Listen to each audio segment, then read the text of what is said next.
On l'avait quittée en larmes et dépressive, on la disait perdue pour la musique, on la retrouve aujourd'hui en maman heureuse et convertie à l'islam.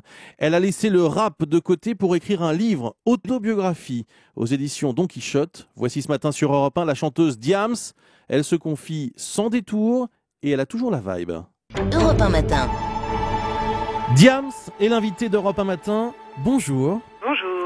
Enfin, attendez, qui est notre invité ce matin? Diams ou Mélanie Georgiades? Eh ben, c'est Mélanie Georgiades, dite Diams. Alors, je suis très heureux de vous avoir en ligne sur Europe 1, mais 30 ans, c'est jeune pour écrire une autobiographie, C'est non? vrai. Ouais. Bah, écoutez, si j'étais restée que dans le cadre musical, je l'aurais pas écrit. Maintenant, c'est vrai que comme ça a touché aussi à ma vie privée et puis à mes choix personnels, quand, si vous voulez, on m'a un peu livré en pâture à l'époque avec des photos volées et que tout le monde a parlé à ma place, c'est vrai que je me suis sentie le besoin de parler moi aussi. Vous racontez votre parcours de votre naissance à Chypre en 1981 jusqu'au sommet de la gloire au milieu des années 2000. Ah ouais, on déconne, ouais, on étonne, non, non, c'est pas l'école qui nous a dicté nos codes, non, non. Génération, non, non. Alors ouais, on déconne. À l'époque, vous n'êtes pas une artiste, mais un phénomène.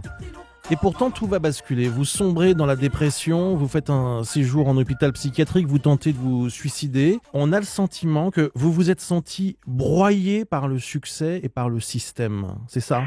Je l'ai pas géré, en fait. J'ai l'impression qu'il faut quand même avoir un sacré ego pour supporter tout ça normalement, quoi. Ouais. Ça peut être difficile aussi à comprendre pour de l'extérieur parce que Complètement. on vous a vu épanoui, célèbre, pleine d'énergie. Ça veut dire que vous faisiez semblant? Non, en fait, ce que j'essaie d'expliquer, c'est que dans le feu de l'action, j'oublie, puisque c'est la seule chose qui me tient. C'est-à-dire qu'être sur scène pendant 2 heures, je pensais pas à mon mal-être. Mais le problème, c'est que j'étais pas sur scène pendant 24 heures, donc il y avait 22 heures à gérer à côté. Et c'est celle-ci qui était vraiment difficile à supporter. Est-ce qu'on peut dire que ce qui vous a sauvé, c'est la religion? On va dire que c'est venu répondre à toutes les questions que je me posais. Vous y aviez pensé avant parce que on vous racontait dans le livre, voilà, c'est une amie qui vous dit je vais prier, je vais venir avec toi. Enfin, c'est J'étais croyante en fait, hein, c'est ce que je raconte. Moi, j'ai quand même grandi dans un environnement catholique, hein. Donc baptisé, la communion, la et confirmation. confirmé. La totale. Ouais. Oui, j'ai grandi dans ça, puis j'ai toujours eu la foi. Alors après, tout d'un coup, bon voilà, j'ai eu tout ce que tout le monde rêvait d'avoir. J'ai eu de l'amour par millions, j'ai eu de l'argent, j'ai eu tout ça. Mais tout d'un coup, j'étais pas heureuse en fait. Le bonheur, il était pas là. Et c'est vrai que, tout d'un coup, je me suis tournée vers Dieu et j'ai eu besoin de réponse. C'est-à-dire que j'ai eu le sentiment de m'adresser directement à Dieu et j'ai eu ce sentiment de plus avoir à me confier aux hommes outre mesure. C'est-à-dire que je sentais que mes copines, elles étaient dépassées par mes états d'âme. Tout le monde était dépassé par mes problèmes. Maintenant, j'ai eu besoin que Dieu me parle aussi. J'avais besoin de ce retour et le retour, je l'ai eu en lisant le Saint-Coran en fait. J'ai ouvert ce livre comme j'aurais pu ouvrir autre chose, hein, et il s'avère que j'ai été prise d'une révélation en le lisant parce que convaincue qu'il était la parole de Dieu. Pourquoi est-ce qu'il y a eu un malentendu à propos de votre conversion à l'islam selon vous? Comme j'explique dans mon livre, c'est pas tant soit peu ma conversion qui a choqué, c'est mon voile. Oui. Donc voilà, c'est de ça que les gens parlaient, et pour eux, en fait, une femme qui fait ce pas de porter le voile, c'est forcément sous la contrainte. Mais non, ça peut être par amour aussi pour Dieu. Mais il y a une différence entre être musulmane et porter le voile. Pourquoi est-ce que vous avez fait ce choix au fond? Non, parce que on peut être, bien sûr qu'on peut être musulmane et ne pas le mettre, c'est pas ça. Ouais. Moi, je suis juste en train de dire que c'est un cheminement spirituel et que toute musulmane qui cherche à se rapprocher de Dieu passera forcément par cette question du voile. C'est comme ça.